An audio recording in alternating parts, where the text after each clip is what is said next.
Okay.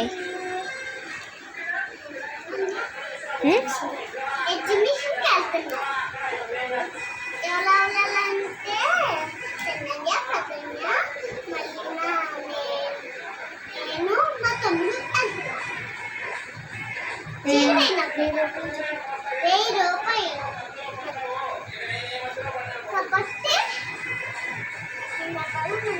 కాబట్టి మీరు నాకు డబ్బులు వస్తే నేను వస్తాను. ఓకేనా?